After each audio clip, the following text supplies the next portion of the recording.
about? Why are we doing it? How we pass it on? And it's my favorite subject, really. It's something I've spent the last, I would say, 15, 16 years involved in. And I'm going to try and share a few ideas that I've learned along the way, some ways to think about the subject for ourselves, and just as importantly, maybe more importantly, for our kids as well. How do you give this over? And in order to get started and to break the ice, I have a question for you. It's a very important Jewish question. Who is your favorite Beatle? Out of the Beatles, who's your favorite one? John Lennon, Paul McCartney, George, okay? Who said Ringo? Right? Who said Ringo? So, listen.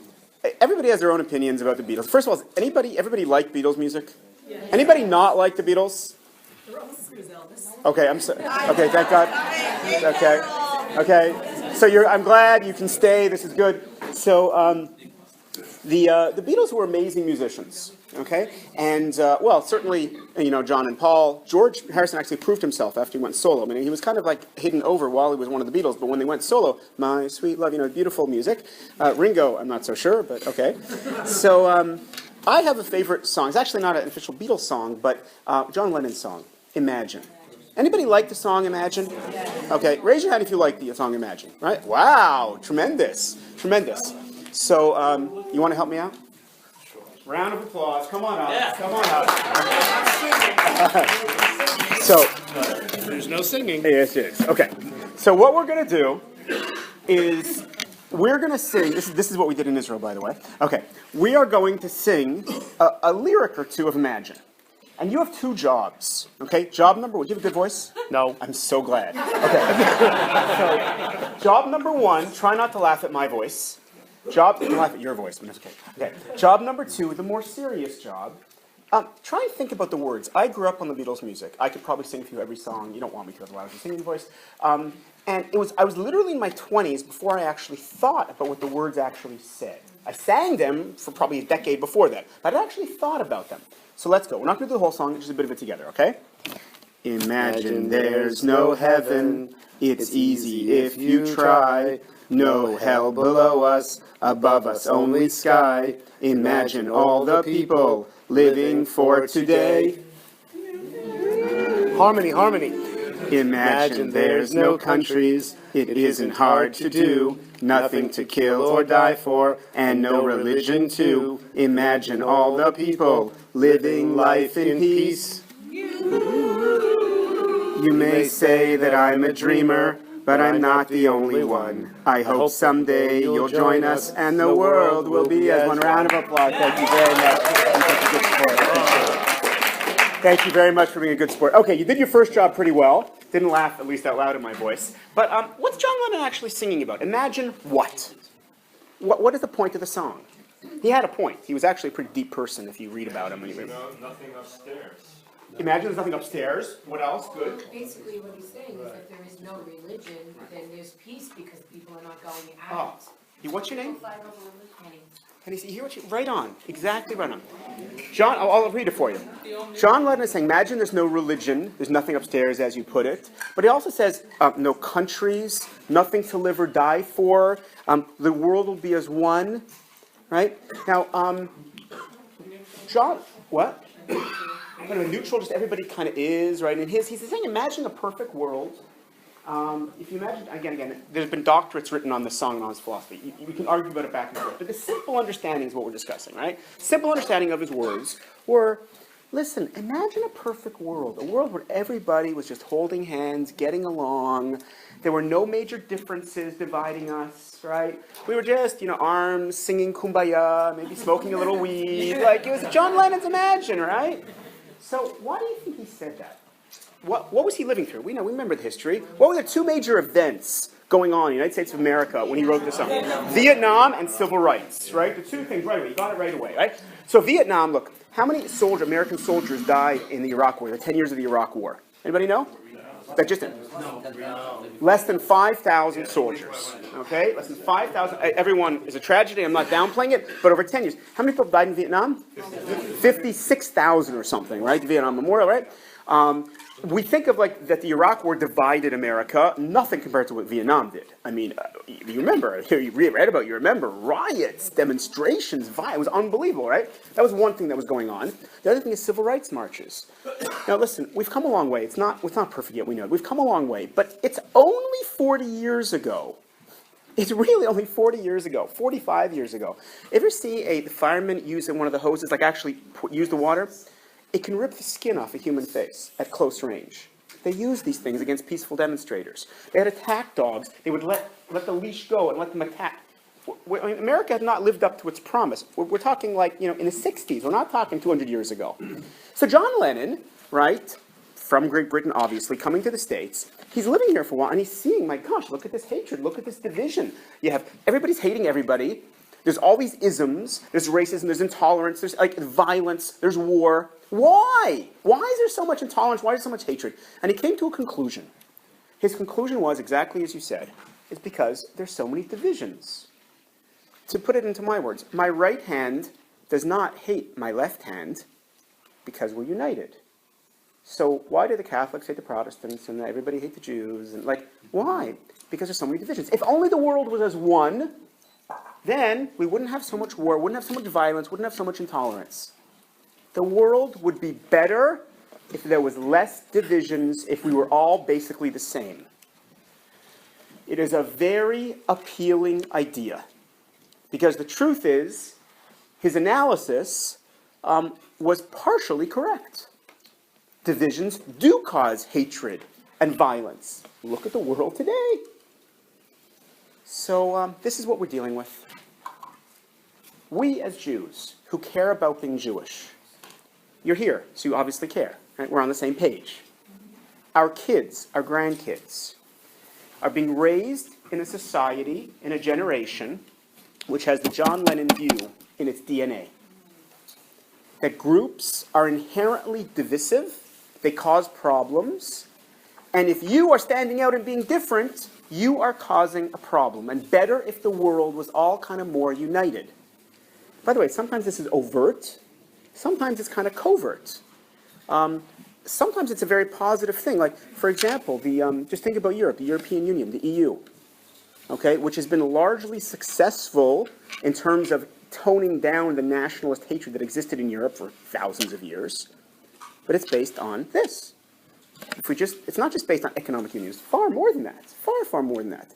It's, if you just integrate, you make Europeans more similar to each other, they won't hate each other, they'll stop fighting each other, right? So it's an amazingly appealing idea. And it flies in the face of everything that we want to do in terms of Jews. Because if it's better to be like everybody else, then why are we Jewish? Why are we different? It's the fundamental question when you think about it. So let's analyze it a little bit. Aside from John Lennon in the 20th century, were there any other forces, movements, people that came to the conclusion that differences cause problems, they're annoying, it would be better if everybody was basically the same? Can you think of anybody else, 20th century, same general time period, came to the same conclusion? The communists, right? Stalin certainly did, right? And that right now, what? In his own way. Certainly, look, listen, I'm not saying John Lennon was a communist. He wasn't actually. Okay, maybe an anarchist, sweet soul. But they actually agreed on this point. Notice that right now, right, since in the last 20 years, since the fall of the Soviet Union, the countries of the FSU, the former Soviet Union, they're all like trying to recreate, in a sense, their cultures, their languages, their autonomy. Why? Because it was crushed down by the Soviets, right? They didn't kill everybody, right? What they did do is they kind of like pushed down because everybody should be Soviet, right? So in a strange way, they came to the same conclusion. People should all be the same. Anybody else 20th century you can think of? Ding. John Lennon was certainly not a Nazi. No way.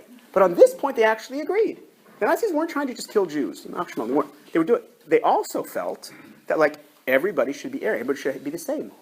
It's fascinating that whether you are a sweet hippie leftist, which is how I'm describing John Lennon, okay, I don't know if it's right, but it's a simple understanding for our purposes, or a communist or not, they all basically came to this conclusion. Differences cause problems. The world would be better if we were all the same. That doesn't mean in John Lennon's worldview you couldn't like chocolate ice cream and I like vanilla ice cream. That would be fine. We're talking significant differences. In John Lennon's imagined society, a simplistic view, I know, but just as could you and I have any significant philosophical or religious differences? No, that's the whole point of the song, right? That's one view of the world, the John Lennon view of the world. It's beautiful, appealing. It's also a little bit scary when you think about it. Because, well, let me say it like this. I'll put a counter story to it, okay? A friend of mine is a Persian Jew. Anybody here from Iran originally, Persian Jews? So my friend was born in the States, but his parents escaped from Iran basically right after, the Shah fell, Ayatollah took over, Persian Jews left, 100,000. They went to 2 locations, by the way. They went to Los Angeles and Great Neck, right? That's okay. And massive, beautiful Persian Jewish populations. And so my friend is actually born in the States, but his grandparents are from Persia, from Iran. And he told me the story, this is a true story, from over 100 years ago, where his grandfather was the rabbi, great-grandfather was the rabbi in a town, and the governor of this province in Persia dies, and a new governor comes in, young hothead. And the new governor, first thing he does, calls in the rabbi and says, "Rabbi, your people have 1 week." "Your Excellency, 1 week for what? What's going on?" "1 week to become Muslim, to convert to Islam. And if not, you're out of this province. I will not have Jews in my province." "Your Excellency, we've been here for thousands of years. We play along. We pay our taxes. What's like?" "No, nothing. No Jews in my province." 1 week. So, obviously, panic sets in. The rabbi goes back, starts talking with the elders. What do they send delegations to try and convince? They give presents. Right? Nothing's working. 5 days left, 4 days left. They send delegations to neighboring provinces to try and convince this governor. Nothing. Sent to Tehran. Nothing's working. 2 days left. And the Rebbitzin, the rabbi's wife, comes and whispers in her husband's ear, "My revered husband, my honored wife, my revered husband, please take the men, go to synagogue, and pray for salvation. I will handle this with the ladies." "What are you going to do?" "Trust me." Fine. He goes to shul, starts praying. She gets all the ladies together. They run around gathering things. They're in her house overnight making something. After morning prayers, the rabbi comes out of the synagogue, goes home, goes to his wife. "My honored wife, what's going on?" She said, "Please send me 4 strong men." "Why? Please send me 4 strong men." 4 strong men come. They come out. First 2 carrying a big carpet. Second 2 carrying another big carpet. He says, "My honored wife, you made carpets? This is Persia. They have carpets. What's your plan?" "Trust me." Goes to governor's mansion, gets let in. The governor said, no more delegations. I mean, you have till sunset tonight. That's it. We come bearing gifts. So they're let in right away. The governor says, "Yes, you have gifts?" "Yes, Your Excellency." She tells the first 2 men, "Unroll the first carpet." They unroll the first carpet, and it is huge and red. A simple red carpet. He looks down at the carpet, looks up at her, and gets enraged. "What? This is a gift? This is the ugliest, most boring carpet I've ever seen in my life. How dare you bring this as a gift? Please, Your Excellency." Unroll the second carpet. It opens up. Wow. His jaw drops. It's got diagrams, patterns, but wherever you look at it, the sun shines on a different way. It's unique. He said, it's fantastic. I've never seen a carpet like this. "Your Excellency, which carpet would you like?" "What are you talking about? The first one is boring. It's all the same. The second one is fascinating, unique, different." "Your Excellency, what kind of a world would you like? A world in which everybody is the same, or a world in which there's difference and uniqueness?" So her argument, an argument essentially for multiculturalism, for diversity, and the 50,000 gold coins she slipped him when nobody was looking, won the day, and this town got to stay Jewish. It's actually a true story, and it's 2 polar opposites. Are differences annoying, or are they good? Well, in the Persian carpet view of things, differences make life interesting. Thank God there are different groups. Imagine if everybody who came to America felt obligated, consciously, subconsciously, to just mainstream. Everybody in America would be, in the whole world, essentially, would be white Protestant. It would just it'd be a very boring place, right? Could learn from each other, respect each other, and it's even better than that. It's even more than just interesting. Imagine if you had a planet where you had 7 billion people, and they all essentially agreed on all major questions of philosophy, religion, meaning, like, just chocolate ice cream, vanilla ice cream, they can differ. But anyway, no significant differences. And you have one young person, smart young woman, grows up and she wants to be different than everybody else. What's the world going to do to her? She won't last a day. We know this from totalitarian regimes. They don't allow any opposition. Meaning not only is diversity, multiculturalism a positive thing, makes it interesting, it also makes the world safe. What I've essentially done until now is explain something in a way that you already know this. we're all brought up on this idea. What I've tried to do is to give kind of a definition to it, and to give a structure to it, and to be able to present it, so you can talk to your kids about it as well. Why it's good for groups to stay strong in who they are. The world needs us to. It is good to be different.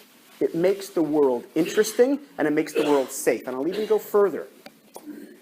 If you consider yourself, which 99% of young Jews in America do, if you consider yourself an open-minded, tolerant, universalist person, which I consider myself to be, that's the way I was raised, it's the way I am, you must believe that small groups should stay strong in their identity and protect their identity. Because if not, there is nothing to be universalist about. Everybody just mainstreams. We're all one big blob. You get the irony? It's an amazing irony. If you're open to the whole world, you must encourage small groups to stay strong in who they are. It's the only way there's any diversity. Amazing irony. What we've now done essentially is sort of give an approach, a modern, kind of memorable, I hope, way of understanding this idea of multiculturalism. Of course, we have to present this in a Jewish light. Like, which story do we resonate with, by the way? Is Judaism's view more like the first view, John Lennon, everybody should be the same, or more like the second view, the Persian carpet? It's kind of interesting, by the way. Would you say the same thing about Christians and Muslims? It's fascinating. No, actually, right? I was once driving in the South, and it was Georgia, I think, or Alabama, I forget, and there's a huge barn, huge letters, you can see them from miles away, believe in Jesus or burn in hell. Right, so as I'm driving there, I'm like turning up the air conditioning thing, it's feeling hot in here. I'm like, what? It's now the year 2014, right? 2014 since what? Since what? Since he was born, right? Except Christian scholars themselves now realize it was a mistake. You can Google this, you'll see. And he was actually born in -4, but it's too late. We already have a calendar, so we're kind of stuck with it. But it's since his birth, right? Because Christians see the world, the calendar, the whole progress of human history through Christian eyes. Because essentially, now, it doesn't mean every Christian believes this, but essentially Christianity believes that only if you're Christian do you get the kingdom of God, the world to come. Does God love you? It's actually a quote from the Christian Bible, right? That only through the Son do you get to the Father. Only through him, through Jesus, do you get to God. You have to be Christian, right? Islamic calendar. You know what calendar it is? What's the century today in the Islamic calendar? 1300s. Exactly right. The 14th century. Excellent, sir. You knew it. Most people, it's not a common knowledge. 1400 years ago. Why? Muhammad is born in 570. Starts getting his revelations, according to their theory, in 610. Starts preaching 612, meaning that's when Islam started. They believe everybody has to be a Muslim, which is why, by the way, they believe that convert or die. This is how Islam spread. Islam b'saif, with a sword. Because if you're not Muslim, you better be dead. It's worse to be alive. And that's what they believe, right? We don't actually believe that. We don't believe everybody has to be Jewish. Yes, everybody should come to the knowledge of God. There's basic rules, the 7 laws of Noah. I'm sure you can learn about them if you've heard of them. But not everybody has to be Jewish. Everybody's in Tselem Elohim, in the image of God, right? So we're much closer to the Persian carpet story. The idea that there's many beautiful peoples out there. It's a nice thing. This is the beginning point. The beginning point of understanding why be Jewish is simply to understand why being in a group is good, why groups are good. It is crucial to give this message to our children. You can do it with my stories or your own stories, but it must be given over because it's the opposite of what they're going to hear in college. The complete opposite of what they hear in college. And it's the opposite of the college experience. I'm on campus a lot. This trip, I've been on campus speaking to university students in Calgary. In the last 2 weeks I'm talking. In Calgary, in LA, in New York, there's almost 1,000 students, 2 Shabbos ago, like 10 days ago, at Penn State, and Ithaca. 5 days. I'm there a lot. And this is the opposite. You had a kid at Penn State? She went there. Cornell. Oh. Which one? I was at Cornell this past Shabbos, just yesterday. All right? So it's crucial to get this message. But notice, this only explains why being part of a group is important. It doesn't actually explain why our group is important. What about being Jewish? I believe, and you'll tell me if you agree, I believe that I grew up in a Jewish bubble. I grew up in Montreal. Montreal is a pretty traditional Jewish city. I don't know if anybody's been there, but it's kind of a fascinating place, more of a European model. It's changing slowly, but 100,000 Jews in Montreal, right? And all the shuls except one are Orthodox. Nothing the people are necessarily Orthodox, but the shuls are Orthodox, right? Everybody that I knew growing, it's different now, but when I grew up, everybody I knew bought kosher meat. It was just like automatic, you bought kosher meat. I never knew a Jew growing up that ate on Yom Kippur. I didn't know such a thing existed. It was just like more religious, less religious. It was just certain, like, it was a pretty traditional Jewish city, right? So the question was, as you know, growing up, was like, okay, but how do you connect with like what's happening today, right? What's going on today Jewishly? Because that's a very different world than what's happening today. It's a very different world that you grew up in, very different world than what the kids are growing up in today. Do you know that when I was in university, when I was in college, you know where I spent most of my time? Where did you spend most of your time? Not in the bar, I was a good boy. Where did you spend most of your time? The library. Remember, we used to spend our time in libraries. Why? You did your homework, so we hung up there. Today, do you know that libraries and universities are empty? Why? Why would you go and sit in a library? You can't hang out with your friends, you can't talk, you can't eat. Right? You don't, physical books don't exist, you don't look at them anyways, it's all online. The world has changed. Only 15 years ago, if you wanted a piece of information, you made a phone call, you went to a library, you got a book. Google wasn't a word. It didn't exist. Imagine, the world was so, it's like, we don't even realize how different it was, right? Meaning, our children today, we're all here in the room. So yes, we want to understand, and it's important for us to understand. But for our kids today, our grandkids today, they have to have a very clear message, a very clear understanding of why they're Jewish. Because the world is a radically different place. And it's just an option today. It's a lifestyle choice. So we have to start with this idea for ourselves. Yes, be proud, be a group, be in small groups, that's good. But why be Jewish? It's not like, I grew up in this bubble where we all grew up in this bubble, where after the Holocaust for, 30, 40, 50 years, it was pretty easy to be Jewish in North America. Very little overt anti-Semitism. Israel was like growing and booming, like you could do whatever you want.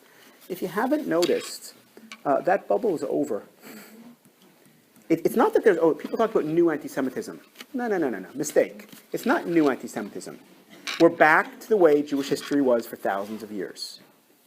Don't be put off at all that it's anti-Israel stuff. There's no new anti-Israel stuff. The very simple way of doing the litmus test when they're criticizing Israel, if it's anti-Semitism, it's very simple. Do they use the same criteria to criticize other countries? So they never do, which is why you know it's anti-Semitism. Okay? What? Oh, you're not careful enough with civilian lives. Excuse me? You know that the Allies just bombed the school trying to get ISIS a few days ago? Like, none of the news, right? Okay, accidents happen. Like, fine. They're dealing with a different reality, which means we have to be very, very strong on why we're Jewish. Because it's not obvious for them to be Jewish. They're going to go to college, and the push there is not to be Jewish. The push there is to be embarrassed about who they are. So why be Jewish? Well, I want to share with you a few ideas. There's a lot to talk about. I want to do it relatively quickly, and then we'll have time for questions and comments. I want to give you 3 things to think about, and then we'll move on after that. Number 1, do you know that we Jews are, the oldest nation, the oldest people on planet Earth? And it's a very interesting thing. I was on a plane recently, and I noticed there was some Chinese people and some Indians on the same plane as me. And I'm thinking to myself, if I tell the Chinese and the Indians that we Jews are the oldest people on the planet, then they're going to laugh at me, right? Because they're going to say, yeah, you Jews are very nice, but there were Indians 4,000 years ago also. There were Chinese 4,000 years ago also. Why are you Jews always claiming you're the oldest people on the planet? So I want to give you the answer. Don't tell this to them, but for us to understand. What they were saying, what they would say, is simply not true. True, there were people living in India 4,000 years ago, and I'm sure 99% of them were very nice people. They didn't speak current Indian languages. They didn't believe in current Indian religion. If you study comparative religion, the Vedic texts have nothing to do with what they believe today. Because of mass migration to the subcontinent, many of them are not even the actual physical descendants. China, same thing. Nice people, nothing against them. Different language from 4,000 years ago. Different religion, religious belief. Confucius wasn't even close to being born. Right? He was born 1,500 years later. Different culture, different mass migrations. Genghis Khan, Mongols, they're not even the same people. We are the same people for 3,800 years. It's remarkable. We have the same language, Hebrew. Whether you speak it as a common tongue, as in Israel today, or it's a language of study prayer, it's our language. We have the same homeland, Israel. Kicked in, kicked out, came back, kicked out, came back, in, out, in, out. It's the same homeland, right? We have the same religion, Judaism. The same religion. It's an amazing thing. And yes, the applications change. You know, they create this thing, electricity. So is that fire like Shabbos? I mean, okay. But it's the same religion for 4,000 years. It's the same culture, Jewish culture. If my great-grandparents were to step into my home, there would be some things that would be very shocked by. Some things I'm shocked by, believe me. I got kids. You know what I'm talking. It's just, life is life, you know. But they would feel comfortable in my home. Because they would see candlesticks. They'd see a Hanukkah menorah. They'd see mezuzah. It's the same people for 4,000 years. Now that's an amazing achievement.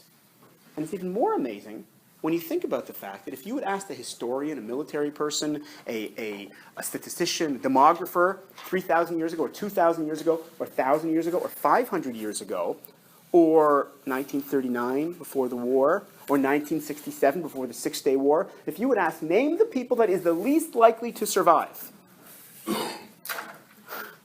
Small, persecuted, hated, kicked out of our country, like, no, everybody would have said, no way, the Jews will never, and we made it.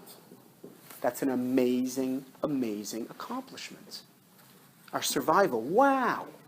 Number 2, how many people live on planet Earth? What's the total population of the human race, planet Earth? 7 billion. 7 billion, right on. Just got to 7 billion, right? So 10% of the planet would be 700 million. Good math. 1% of the planet would be 70%. We'll get there.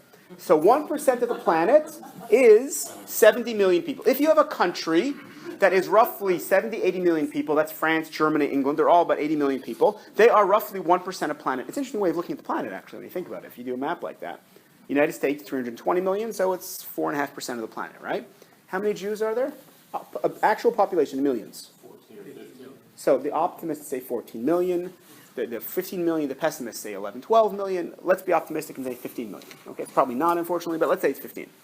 Less than a quarter of 1% of the planet. Everybody get that math? Very simple, right? Less than a quarter of 1%. What percentage of Nobel Prizes have been won by Jews? All of them now? I love it. But, so I did the research. You can do this yourselves. You can go to nobel.org. You can add it up. I did the research.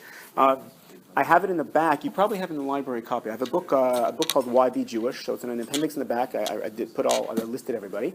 You can look up there. That's 21.9%. Now that is only the official numbers, meaning those are the people that were Jewish, admitted they were Jewish, didn't hide the fact they were Jewish, knew they were Jewish, let people say they were Jewish. Unofficially, it's about a third. I was speaking in Stockholm, Sweden, a couple years ago. The Nobel Prizes, when they began, at that point, it's over 100 years ago, so Sweden and Norway were one country. And then they split up. So the Peace Prize is given in Oslo, Norway. Peace Prize is in Oslo. And all the other prizes are given in Stockholm. Beautiful, red brick, old city hall. I took a tour of it, got to know the guide, and at the end of the tour, I asked him, I was a very Jewish-looking guy, and I said, please excuse the question, I hope I'm not offensive. I said, but do you talk about the fact that so many of the prize winners are Jewish? They have to order kosher food every year. Seriously. Okay? And he said to me, we're not allowed to talk about it. Because what would you possibly say? By the way, it's in every realm of human endeavor. Medicine, science, economics, technology, literature. It's like unbelievable. Our country. By the way, it's not just now. The Greeks and Romans used to complain about our influence 2,000 years ago. My gosh. Who is this people? Furthermore, let me tell you a story. This is a story that I heard of in an amazing book by the late Professor Alan Bloom. He was from Columbia University. He wrote a book called Closing the American Mind. And he gives the following story. He used to tell this to his freshmen. It really had a big effect on them. Before India achieved independence about the same time that we did in Israel, right? We got it in 48. They got it in 49. Okay, very good. I wasn't sure 49 or 47. I was within a year. Thank you. So India got it in 49. And so before that, India was a British colony. And it was run by the British military administration there. And imagine you're a British officer, and you're walking in the provinces, you know, in the back country, and you see like a procession of people walking slowly from the village. And you come and join them and say, what's going on? Say, well, it's a sad event. This is actually a funeral. A young man, 25-year-old, new husband died. I'm sorry, share your condolences, walk with him respectfully. And then you notice that they're going towards like a little hill, and there's a pile of logs. And you say, what's going on? Well, in our culture, they say, we don't bury the body, we burn the body. And you say, okay, it's not it's not our way, it's not the monotheist way, but it's okay. That's what they do. Fine. So they say you keep walking, and then you notice the front of the line. There's a young woman, attractive, being held and walked like this. Well, who's that? Well, that's the widow. What's going on? Well, in our culture, it's an insult to the memory of the husband for the wife to go on living. I mean, God forbid she should smile, be happy without him, remarry. So we throw her alive on the funeral pyre. Anybody heard of this? It's called sutti. You can Google this. S-U-T-I or S-U-T-T-E-E. The British did their best. You can Google it. The British did their best to stamp it out. They did a pretty good job of stamping it out, by the way. It still pops up occasionally in a backward province. It wasn't just India, by the way. Primitive cultures had this kind of an idea. So imagine you're the British officer, and you're trying to stop it. I mean, hopefully you don't like the idea, right? So some of the husbands are saying no. So how do you explain to the Indians not to do it? You're going to say, well, it's murder. And they're going to say, we have our culture, you have your culture. And you're going to say, it's wrong. And you're going to say, well, we think it's right, and you think it's wrong. I'm going to say, well, everybody knows it's wrong. And they're going to say, there's more of us than you. Who are you making the rules over here? Then you're going to say, well, the world is progressing towards common values. We know that now we're much more advanced, and more and more people realize that murder is wrong. So now, me speaking, have you read the news? I don't think the world's progressing towards that. I think it's going the opposite direction, unfortunately, if you look carefully. So how do you know? How do you know? Well, there's only one way. There's only one way that's wrong, that we know that it's wrong. Because there's a God in heaven that said, thou shalt not murder. Look, Tirtzach. By the way, he didn't say don't kill. That's a mistranslation, right? Because sometimes we don't believe in turning the other cheek. That's a Christian value. It's not ours. God forbid somebody's coming after your family, you have to down them first. End of story. It's an obligation you have to protect your family. Okay? Killing is awful. It's a last resort, but self-defense is self-defense, right? But it does say don't murder. Don't murder, meaning killing an innocent person that poses no immediate danger to society is wrong. It's an absolute wrong. That came from us. It didn't come from ancient Greece and Rome. I didn't have a chance to take you guys, those who came with me on JDRP, right? So there's a place in Israel. There's a number of them all over the former Roman Empire, right? There's a few in Israel. It's an amphitheater. Now, what's the difference between a theater and an amphitheater? Anybody know? Excellent, right? Theater is like 180 degrees with a stage. The word amphi means two. Amphibian is in two, like water and lands, right? Amphi means two. So if you take two theaters, take two theaters, there's no stages, it's a circle, right? So if there's no stages, what are they looking at? What's going on inside? Well, there's one about 10 minutes from my house. I live in the Beit Shemesh area, and there's one in the Beit Guvrin National Park. There's a bunch of them, there's like I think 4 in Israel, a bunch are in the Roman Empire, and I take people here. I take people all the time. It makes an impression. In the middle, there's a trap door. You can see this trap door. It exists, right? And there's a tunnel. And at the end of it, there are cages. Because they used to starve lions and tigers and bears. I know. And for 2 days, they would starve them. And then they would open up the trap door and watch them devour captured men, women, children, innocent civilians. That was their fun. The Romans were great at building roads. The Greeks were great at developing the seeds of democracy. It's only the seeds of democracy. You have to be a white landowning male, but it was the seeds of it, right? But you know what? If a baby was born in ancient Rome or Greece and it had 6 fingers, you know what they would do to that baby? It's called infanticide, and all the Greek greats supported it, right? What we call pedophilia today was a value to them. It was a value. Seneca, Philo, they all talked about it. They're open to it. The values that we hold, it doesn't, goodness, God, spirituality, doesn't come from them. We think the ancient Chinese and the ancient Japanese are any better. They're barbaric societies. I'm saying the average person was good. I'm just saying in values and what we consider goodness, hey man, it's coming from us. Our incredible survival, something to be proud of. Our incredible contributions in every realm of human endeavor, medicine, science, technology, philanthropy, literature, goodness, God. The idea that every human being can talk to God. You don't need an intermediary. It's an amazing contribution we've made, and we continue to make. Third thing, and the guys in the trip will recognize this. The modern return of Jews to Israel is simply unprecedented. We are not the only people to be exiled from our land. Stalin did it in the modern times. Ancient Assyrians did it left, right, and center. Why? Great way. You conquer a people, kick them out. They're not strong enough. They want to eat. Right? They can't organize to survive, to rebel again. We're the only people to ever return to our land. Ever. And look what we've done. Believe me, we have problems in Israel. I know. I live there. Okay? U.S. has problems. Where I'm from originally, Canada has problems. Israel, every country has problems. They're serious. I'm not downplaying them. But take a step back and look at the big picture. In 1948, when President Harry Truman was faced with the decision, would he recognize the nascent state of Israel? The State Department said no. Eisenhower, the military branch, said no. Why? The documents have been declassified. We know why they said no. You're 600,000 Jews. You're surrounded by hundreds of millions of Arabs. You've got a huge percentage of Holocaust survivors just got out of the camps, right? They're going to last a week. Why are you going to put American credibility on the line, annoy the Arabs, the Jews will last a week? Well, it's 2014. Wow. It's one of the strongest economies in the world. Right? People used to leave Israel to make money. Now people move to Israel to make money. It's amazing. There's aliyah for economic reasons. The economy is booming. Despite all the terrorism and everything, it's booming. Right? One of the strongest armies in the world. A modern, incredible, free country with all of its problems. Israel exports exotic fish, flowers, and fruit and vegetables all over the world. Desert country. The Arabs, by the way, buy their agricultural technology from us. They won't buy it directly from us. They're at war with us. They buy it from Germany. Germany buys it from us. We get a little money. They get their technology. By the way, I spent a lot, before the current events, I've been in Jordan. I've been in Egypt many times. They don't know how to use it. They still don't have, their economies are not developing. But they get the technology from us. Amazing.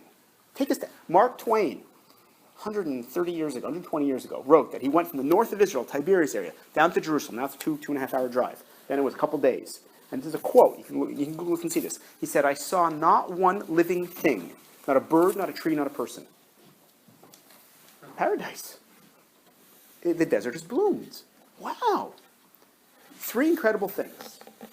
Our survival, our contributions, and our return. Wow. And now, here's what all comes together. In the Torah, in the Bible, it is written, pretty clearly actually, it's written, you're going to be in your land, you're going to sin, and I'm going to kick you out of your land.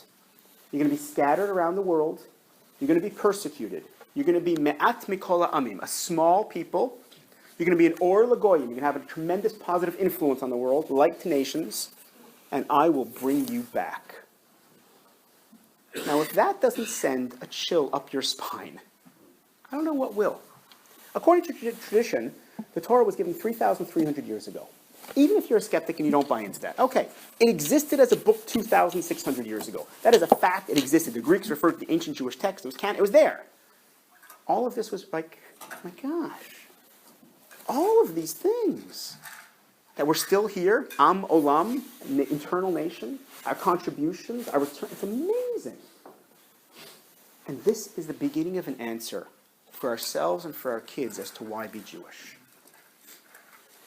Because deep down, I sense there's something incredible about this people. There's something mystical, there's something mysterious, there's something miraculous. I'm part of something big. I don't fully understand it. I may never fully understand it. But I sense it deep down that this is true, this is important. When a person senses that, even if you can't verbalize it, but you sense it, then you're willing to put an effort to keep it going. If you don't sense that, if it's like, what's a big deal? It's history, history. Then why am I going to bother? Why am I going to bother going to the trouble of keeping my family Jewish, of paying for a Jewish day school? One of my pet peeves, Jewish community has let day school education be expensive. I don't know why. I'm not criticizing. Educators are great. Administrators are great. But the system itself is okay. But that's what it is. So it's got to be worth it. You got to know why. Why am I going to put in serious money for many years to keep my kids Jewish? This is the answer. The answer is because deep down I know it's important. Deep down I know it's right. and with all of my questions, and it's great to have questions. When I graduated college, I promptly went to Israel. And I grew up pretty traditional, especially compared to like kids today. But I grew up, as I mentioned, pretty traditional. But I've become more, as I've become more knowledgeable over the years, I've become even more observant.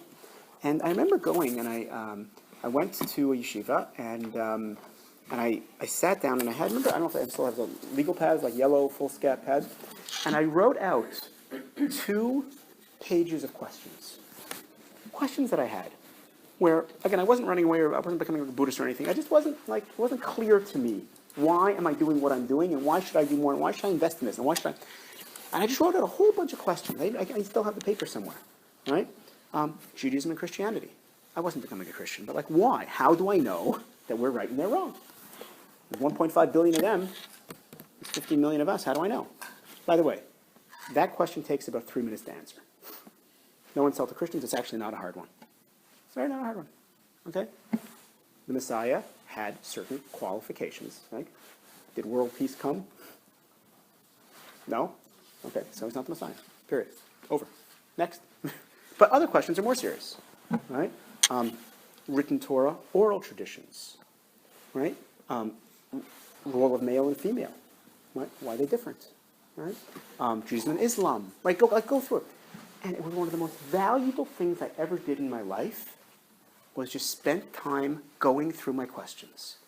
Some of them I knew the answer, but I didn't know what, I knew where I was going.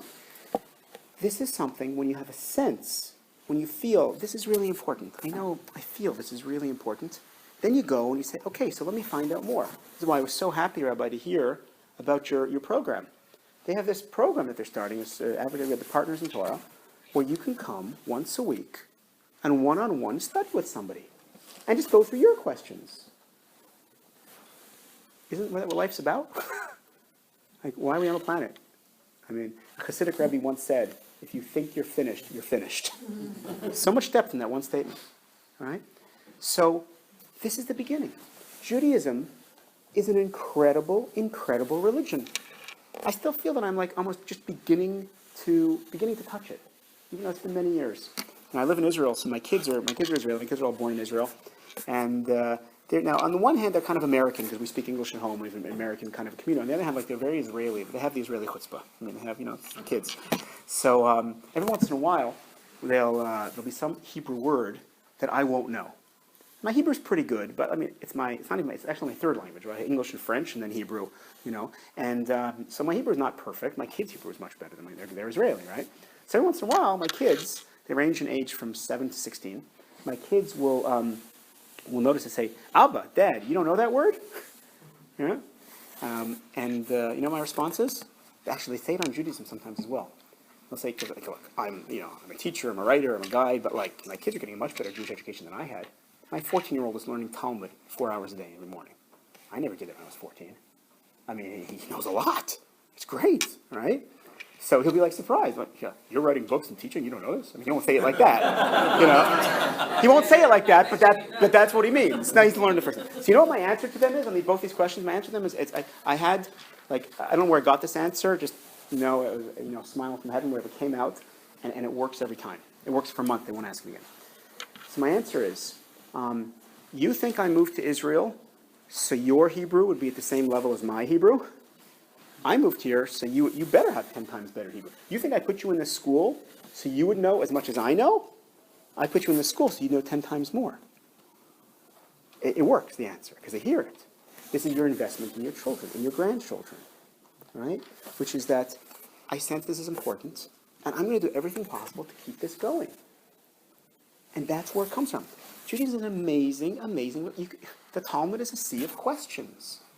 It's good. Every question, you have an answer, and there are answers. No answer. There are answers. Lead to another question. It's beautiful. So take the opportunity. Again, this is a plug. But do it. Go for it. What else in life? You're asking your own questions at your own pace. No obligations. Every Jew. By the way, if you want your kids to stay Jewish, well, they're going to have to be educated Jewishly, right? You try and get a teenager to go to a Jewish class when you're not. Good luck. But if you are, hey, this is what Jews do. I often, This morning, I was in Scotch Plains, and I gave a talk to the JCC there, and the subject was raising kids to love being Jewish. That's what we talked about a few minutes ago. And one of the things that I tell parents, and I think you'll understand why I mention this now, one thing I tell parents is that don't tell your kids they should study for their bar mitzvahs, study for their bat mitzvahs. Why? Because they understand very well, so after bar bat mitzvah, studying is over, I did my job, it's over, close the books, all right? I have a friend a rabbi friend, I don't know if he's actually doing this or he's just joking with me, but most rabbis or educators at the bar bat mitzvah, the mitzvah ceremony, whatever, they will give a Jewish book to the kid, right? It's a very common thing. So my friend said he's not giving a book anymore, now he's giving an umbrella. Why? I want to give them something they're actually going to open. So, I don't know if it's true. I don't know if it's true, but it speaks to a truth, right? We want to get them learning and thinking after bar bat mitzvah. It's not good enough. Everything until bar bat mitzvah is a preparation. It's got to keep going after, right? So you have to be learning. You have to be at. If you're doing it, you can get them to do it. Otherwise, it's good luck, right? A few more ideas, and then we'll have some questions and comments. Story about Sydney and Faggy. Sydney and Faggy are a Jewish couple retired down to Florida, and the Faggy's in the kitchen. Sydney pops his head into the kitchen, starts to get very agitated. Faggy, what are you doing? What are you doing? I'm cooking. Faggy, what are you cooking? What are you cooking? I'm cooking you eggs. Faggy, turn the fire down, flip the eggs. Sydney, I've been cooking for you for 50 years. I've been making eggs for you for 50 years. What are you getting so nervous about? So he goes in, puts his arm around his wife, all right, gives her a peck on the cheek, and says, Faggy, my darling, I just wanted you to know what it's like driving in a car with you all these years.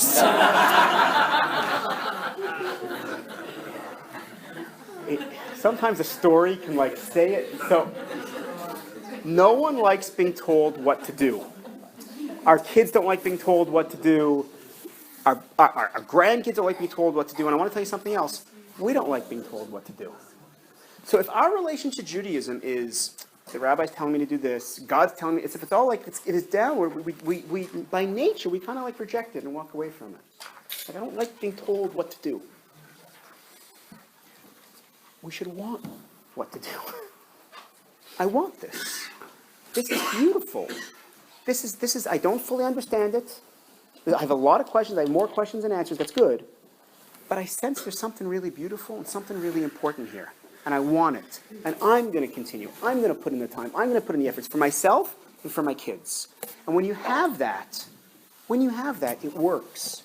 I don't know about you, but there's a lot of things, a lot of hats that I wear in my life, a lot of different definitions, roles that I have, right? So I'm a husband, I'm a father, I'm a teacher, I'm a guy. So if you come to my house, which you're welcome to do, I actually invited the JDRP when you were there, but it was just the schedule didn't work, but hopefully next time. So when you come to my house, you'll probably notice a lot of broken things I haven't fixed and to-do lists I haven't done, and because there's only so many things you can do well in your life, right? So if you have 10 or 20 things you want to do in the next 10 years, I want to travel the world, I want to learn a new language, I want to get a new car, I want to go back to school, no. Yeah, and I want to stay Jewish and, keep my Jewish life alive and keep my kids Jewish. I hope it works for you, but, life has a way of this should be one of your priorities. I want to be healthy and keep my family healthy as much as we can try. I want some financial stability and career movement and whatever. And I want to connect to being Jewish, and I want my kids to connect to it. If this is one of your priorities in life, this is one of the top 3 or 4 or 5, whatever, things in your life, it works, and it happens, and it's beautiful. And it's so wonderful. It's so wonderful. There is nothing better than when I see Jewish grandparents that they're enjoying Yiddish Shenachas, Jewish joy, from their grandkids. And I get this a lot because of what I do. It's so painful when you see that the grandkids are sweet, nice kids, nothing wrong, but they're missing that Jewish thing. And the grandparents, it eats them up, right? It's worth it for our own lives and for our families. That's basically what I wanted to share with you. Thank you very much for listening. Anybody have any questions, any comments, anything you want to share? Thank you very much. Please. We're talking about the Jewish grandparent telling over the grandchildren. As a parent in today's society, if you have a child who's questioning and wandering and not believing, what's the first thing you try to do? If you've grown up Jewish, you've taught them and given them the right education. How old are they? In their 20s, 25, 26, professionals out there in the world, Yeah. not understanding or accepting. Okay, so the question is, let's say, for argument's sake, let's say like, yeah, I connect to this message. I feel in my bones this is really beautiful and mysterious, and somehow God is looking at us, and we do have, like, I sense it. And my kids, by the way, this is it's a hard answer to give quickly. I mentioned before that I was in Scotland at the JCC. I gave 2 sessions today. One was what I call Raising Kids to Love Being Jewish, which is this question. It's essentially, I think it's like an hour seminar on how to do it. And the other was a talk on adults, on if you have adult kids, how do you get them to want to choose to stay Jewish, right? So, thank you. So I can't do it all, but I will. You asked the first thing. I'll give the first thing. What? Okay, I'm fine. I fly out of Israel tomorrow. I'm here. There's no rush. 7:10. Okay, good. So, well, let me say it like this, okay? We mentioned before there were 13, 14 million Jews in the world, right? How many in the United States? 6, 7. Anyone else? Most of them. Most. So, 5. Okay, so it's actually a bit of a debate. So you're all right. When I was growing up, you might recognize this when you were growing up. We're pretty much the same generation, many of us, right?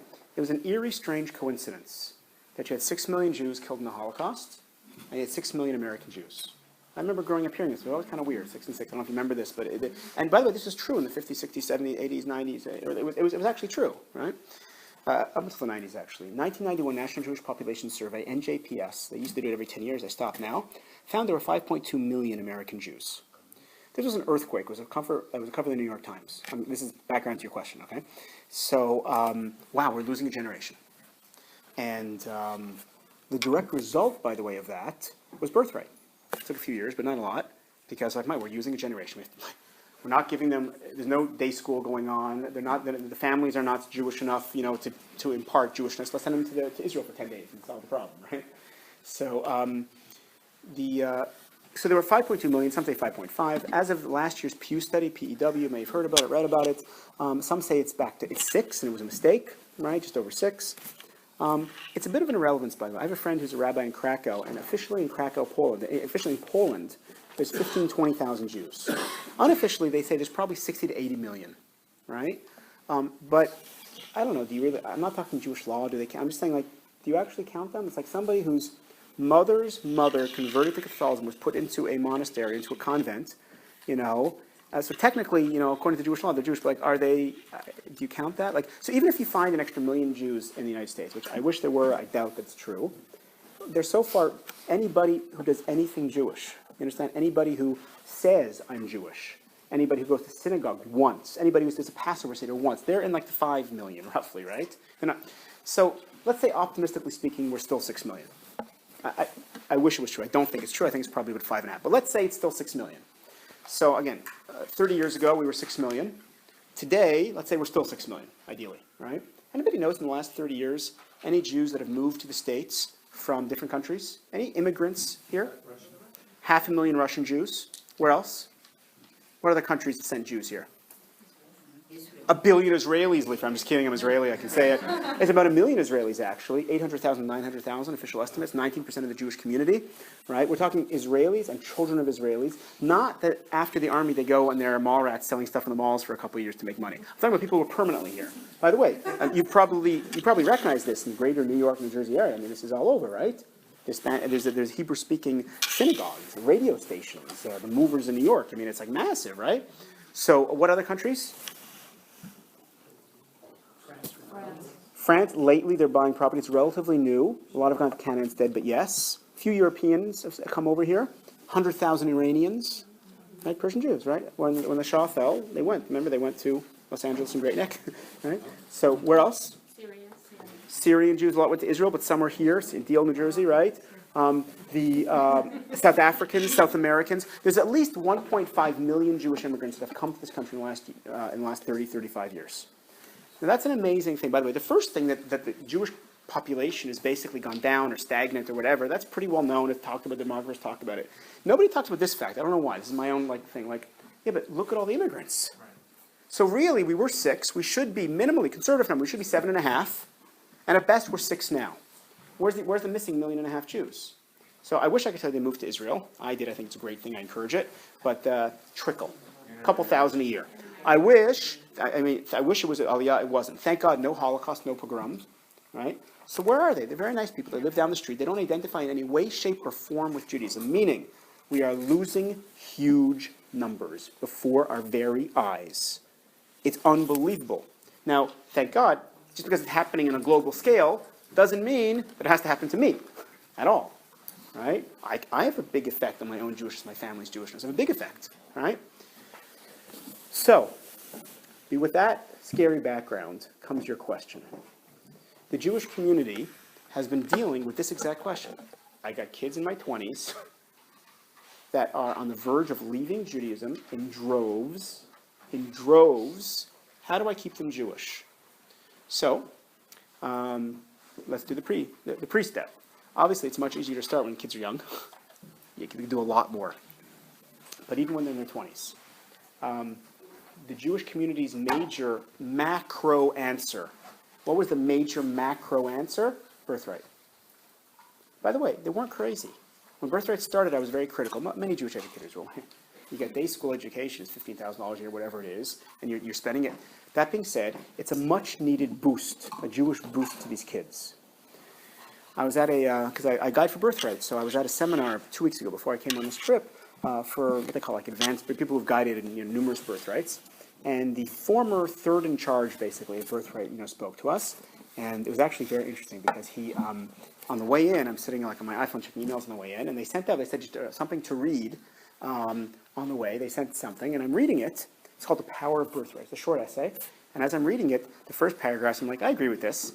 And then they get to the second, third paragraph. It's like, I recognize this. And the fourth paragraph, I wrote this. and it's something they found. This guy found it on my blog. I don't even have a blog anymore, but I have a blog from years ago. A positive thing about Birthright. And there I shared this idea that I used to be very critical of Birthright, but then I see that it actually has an effect. These kids do it, right?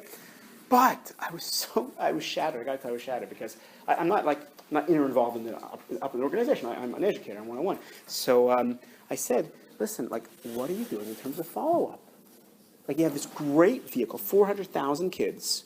They come and they get inspired. And there's better birthrights and worse birthrights, all different types, right? But overall, they're getting inspired. Then they're going back home, and what's happening?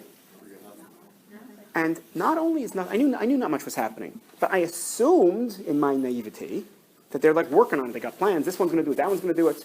And he openly said, "We're not doing it."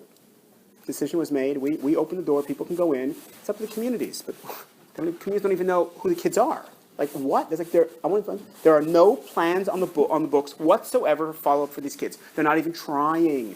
There's no plan. They had one organization that was called Next, Birthright Next. They just closed it down. They closed it. It's over. It's over.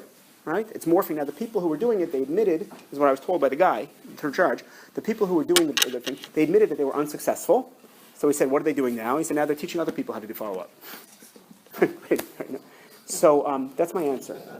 My answer is, long-winded Doron answer, in a situation like that, where a kid is in his 20s, or she's in her 20s, not particularly interested, obviously you try and get them involved in a local synagogue and program and friends, obviously. But sometimes you got to take the person out of their environment, get them to Israel. We saw what Israel, it just changes everything when you're there on a good trip.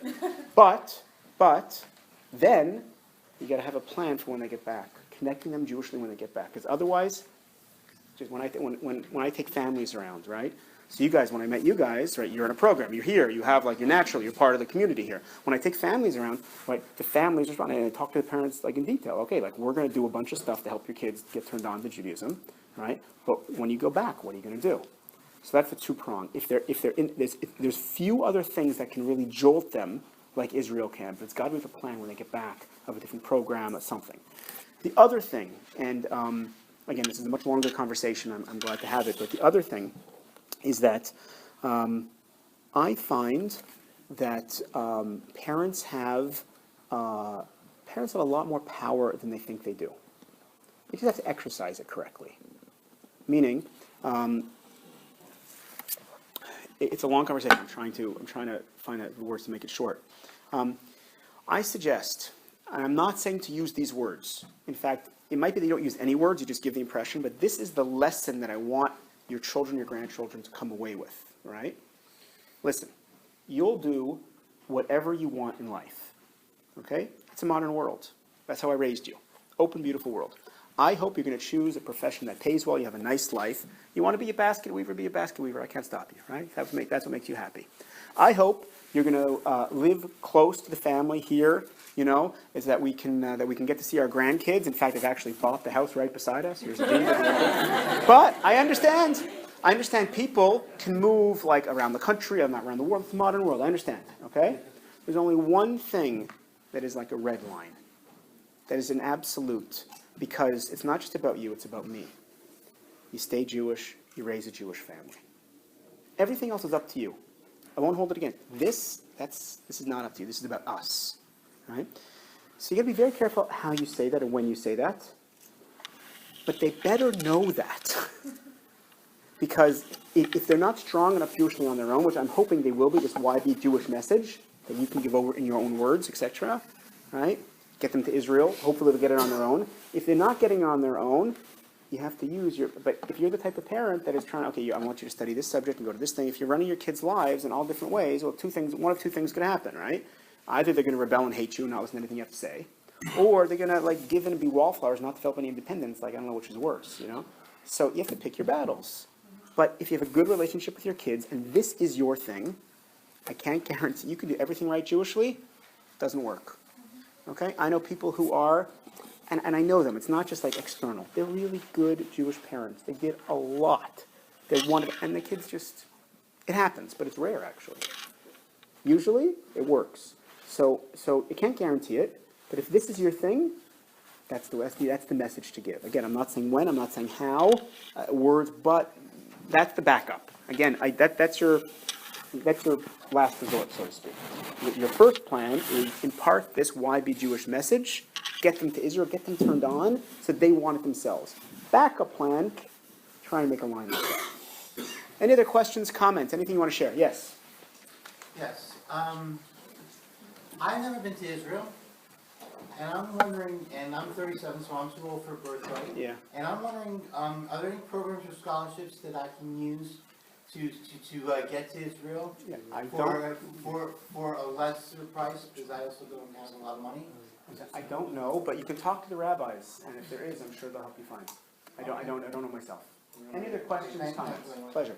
Any questions, comments? Yes. Well, I think in families there are certain people, like I come from a family that's very secular, like my brothers intermarried, like he'll go to Yom Kippur and I was like, God, nobody's even Jewish to break the family. Like why do you think that some people, and my husband comes from the same kind of family, we have a spark. Why do you think and it's not from our, it's not from our family. It's like, where is it coming from? Like, where does that spark come from? Like, why is it for some people and not others? It's a great question. The question is, like, you can have, like, two kids growing up with the same parents, same schooling, same everything. One gets turned on and, like, they care, and being Jewish is a big part of their lives. And the other couldn't care less, right? And this is, it's probably not, it's like norm today that this happens. This is probably most families this happens, right? I don't have an answer. There is a mystical level to the answer. The mystical level is very simple, that, I'll say something, it sounds kind of weird until you think about it, and then it kind of makes a little bit of sense, okay? Which is that according to, I think, all of the major rabbis and rabbinic authorities today, all of us are actually reincarnated souls. Oh my gosh, Judaism believes in reincarnation? Weird, Actually, yeah, we actually gave the idea to the world.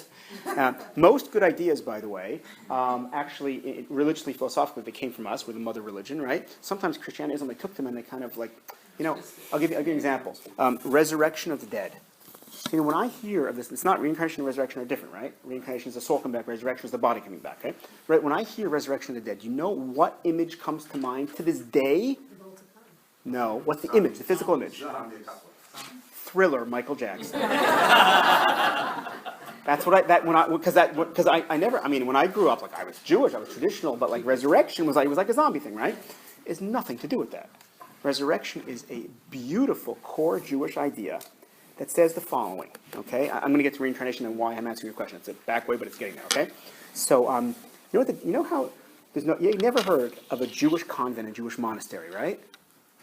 Because Christianity, in its core, believes that physicality is a bad thing. I'm not saying Protestants now, they changed it and everything, but I'm saying classic Christianity, physicality is a bad thing. You want to be really religious, really spiritual, pope, priests, nuns, you got to separate from the physical world. They don't get married, they don't have intimate relations. It's all like the Far East, by the way. What the Far East, the Buddhists, what do? They sit on a mountaintop. They're ascetic. They do not have physical relations with the opposite gender. They don't get married, right? They stay away from, because physicality, the world is a world of suffering. They stay. Their view essentially is that the physical world is a bad thing. If you want to be spiritual, you got to separate from the physical world, right? Our view is the exact opposite. You've been to Shabbat dinner? God created a beautiful physical world. We're supposed to use it and enjoy it and be happy and uplift it, use it for good things, right? Which is why the physical body is important. It counts. It has some role to play in the future. That's what resurrection means. It's not zombies, God forbid. It means that physicality counts, right? Reincarnation. So what does it mean? It means that our souls are permanent. We sense this. We all know this, right? This is why, it's why when somebody dies, God forbid, we have a sense that it's not over. There's something there. We know this inside, right?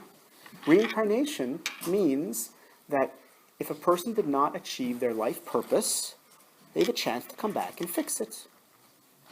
Right? Now, by the way, the soul doesn't personally like being here. It's a hard thing, but it can happen, right? We are now towards the end of history. Jewishly, towards the end of history. The Greeks thought time was cyclical, coming and going. We believe time is linear, right? 5775. It's towards the year 6,000, 6 days of the week, 6,000 years. That something is happening in the world. The world is changing. This isn't a freaky, weird thing. This is just look at the world.